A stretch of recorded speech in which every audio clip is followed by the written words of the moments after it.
High friends, আমি Shovan. Welcome to my YouTube channel. তো এখন আমি মিরাই মুভিটাকে নিয়ে কথা বলবো, যে মুভিটা 5 সেপ্টেম্বর 2025 থিয়েট্রিক্যাল রিলিজ হয়ে গেছে। মুভিটার ডিরেক্টর হলো কার্তিক গত্তম নেনি এবং মিউজিক ডিরেক্টর হলো গৌড়া হরি। লিড কাস্টে রয়েছে আমাদের সবার প্রিয় তেজা সজ্জা, তার এখানে নাম থেকে ভেদা। এছাড়া রয়েছে মঞ্চু মনোজ, ঋতিকা নাগা, নায়ক রয়েছে। এছাড়া রয়েছে শ্রিয়াসান রয়েছে, জগপতি বাবু রয়েছে এবং জয়রাম রয়েছে। তা আমার মোটামুটি বেশ ভালো লেগেছে। 2 ঘন্টা 40 মিনিট রান টাইম মুভিটা, এবং মুভিটা ফার্স্ট হাফে থেকে সেকেন্ড হাফটা মাচ মাচ বেটার। তা এই যে ভেদার যে এই ক্যারেক্টারটা অ্যাকচুয়ালি একটা নর্মাল ক্যারেক্টার থাকে, তারপরে কিন্তু সে সুপার হিরোতে ট্রান্সফর্ম করে। তা কী করে ট্রান্সফর্ম করে সেটা জানতে হলে আপনাদের অবশ্যই নিকটবর্তী হলে গিয়ে এই মুভিটা দেখে আসতে হবে। তা কেমন হলো, তা দেখুন, সম্রাট অশোক যখন কলিঙ্গ যুদ্ধ সে যখন জয় করে, তা জয় করার পর সে কিন্তু অনেক কিছু রিয়েলাইজ করতে পারে, এবং সে 9টা বই বা 9টা গ্রন্থ 9টা 9 ভাগে ভাগ করে 9জনের কাছে এমনভাবে দিয়ে দেয় যাতে মানে তারা যাতে ওই বইগুলো রেস্কিউ করতে পারে। এবং তারা এটা এখনও অবধি নাকি ধরা হয় যে এরকম 9টা গ্রন্থ যদি কেউ একজন পেয়ে যায় তাহলে সে নাকি অমর হয়ে যাবে, এই জিনিসটাকে ধরা হয়।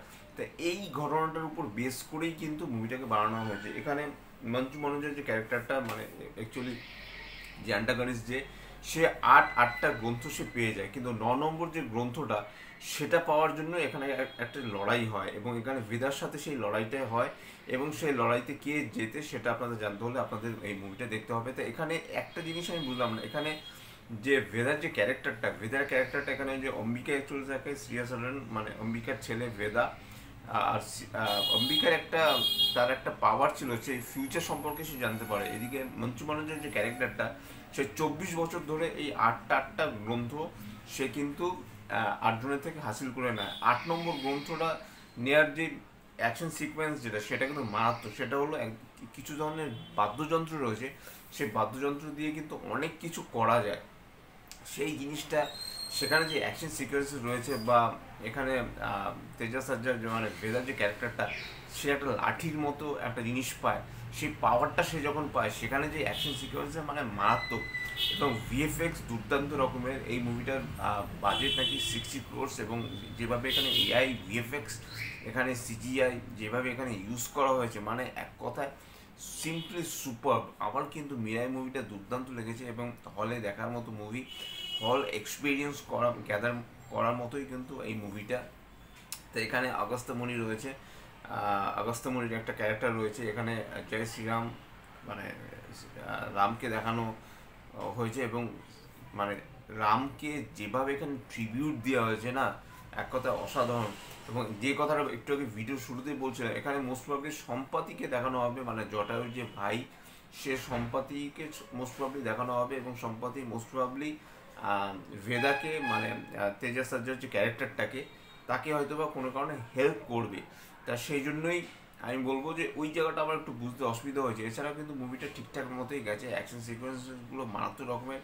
একটু সেকেন্ড হাফে গিয়ে একটু স্ট্রেচি মনে হয়, কিন্তু তারপরেও কিন্তু যেভাবে স্ক্রিন প্লেটা যেভাবে লেখা হয়েছে, এবং যেভাবে এখানে বিজিএম ক্রিয়েট করা হয়েছে, হাই বিজিএম, আমার কিন্তু বিজিএম দুর্দান্ত লেগেছে।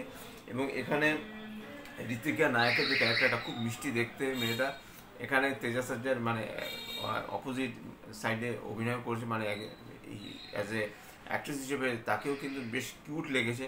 এখানে যেই জিনিসটা আমার ভালো লাগেনি সেটা হলো যে এই তামিল তেলুগু মুভিগুলোর একটা বৈশিষ্ট্য হলো, তারা যখন তখন যেখানে সেখানে কমেডি ঢুকিয়ে দেয়, সেই জিনিসগুলো কিন্তু বড্ড বোকা বোকা লেগেছে। পুলিশগুলোর কিছু ব্যাপার রয়েছে, 20টা পুলিশ মারা যায় এখানে একটা মহিলার হাতে। সে 10 বছর তিব্বতে থেকে সে যে গুরুর কাছে যে মানে সে ইয়েটা নেয়, মানে যে এমন একটা গুরু দক্ষিণা দেয়, সেটা কিন্তু দেখলে পরে আপনি চমকে যাবেন। সেই জায়গাটা ঠিকঠাক রয়েছে, কিন্তু যখন তখন কমেডি ঢুকিয়ে দেওয়া, বা যখন তখন মানে কমেডিটা না ঠিকঠাক মতো ওয়ার্ক করেনি। এটা প্রচণ্ড একটা সিরিয়াস সিনেমা, এবং মিরাই কথাটার অ্যাকচুয়াল অর্থ নাকি ফিউচারে কি হবে সেই জিনিসটা আমরা মানে জানতে হলে পরে আপনাকে এই মুভিটা দেখতে হবে। এবং মিরাই মুভিতে তেজা সাজ্জাদ যা অভিনয় করছে, মাইন্ড ব্লোয়িং অভিনয় করছে, প্রচণ্ড মানে সিম্পল দেখতে, কিন্তু তারপরে তার যা কথা বলার ভঙ্গি, তার অ্যাকশন সিকোয়েন্সেস, তার বডি ল্যাঙ্গুয়েজ কিন্তু দেখবার মতো। ফার্স্ট হাফে যেভাবে তার ক্যারেক্টারটা বিল্ড আপ হতে শুরু করে, মানে সে অ্যাকচুয়ালি কিন্তু তার বন্ধুদের নিয়ে কিন্তু খুব একটা এমন এমন কাজ করে, সে কাজগুলো ভালো নয়, কিন্তু তারপরেও কিন্তু সে কিন্তু লোকের উপকারী করতে যায়, মানে উপকারী করাই হয় তার শেষ অবধি। সেটা কিন্তু এখানে একটা ক্যারেক্টারে দেখানো হয়েছে যে একটা গাড়ি সে চুরি করে, সেখানে দেখানো হচ্ছে যে কিছুটা গাড়িতে যাওয়ার পর সেই গাড়ির মধ্যে দুটো বাচ্চা রয়েছে, হয়তো বা দুটো বাচ্চাকে হয়তো বা কিডন্যাপ করেছিল যার যে গাড়ির মালিক ছিল, তারপর সে বাচ্চা দুটোকে ছেড়ে দেওয়া হয়, বা ফার্স্ট কপির একটা ব্যাপার রয়েছে এখানে। যাই হোক, সিনেমাটাকে যেভাবে নেওয়া হয়েছে, যেভাবে সিনেমাটাকে দেখানো হয়েছে, আমার কিন্তু মিরাই, মানে আমার এই 2025-এ আমি যতগুলো সাউথ ইন্ডিয়ান মুভি দেখলাম, আমি কিন্তু 5-এর মধ্যে অবশ্যই কিন্তু মিরাইকে রাখবো।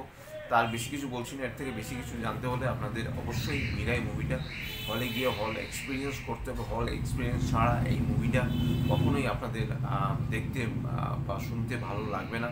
এবং শেষ অ্যাকশনটা তো মারাত্মক লেভেলের, এছাড়া বেশ কিছু অ্যাকশন রয়েছে, অ্যাকশনগুলো কিন্তু মাইন্ড ব্লোয়িং, মাইন্ড ব্লোয়িং, আমার কিন্তু দুর্দান্ত লেগেছে। আর বিজিএমটা অসম্ভব ভালো। তো যাই হোক, এটাই ছিল আমার মিরাই মুভি রিভিউ। যদি আমার চ্যানেলটা ভালো লাগে থাকে, লাইক, শেয়ার, কমেন্ট এবং সাবস্ক্রাইব করতে ভুলবেন। আমার চ্যানেলকে ইনস্টাগ্রামের লিঙ্ক, ফেসবুকের লিঙ্ক এবং ইউটিউবের লিঙ্ক আমার ডিসক্রিপশন বক্সে দিয়ে দেওয়া রয়েছে, সেখান থেকে আপনারা আমাকে কানেক্ট করতে পারেন। Tata, love you, bye bye and good night.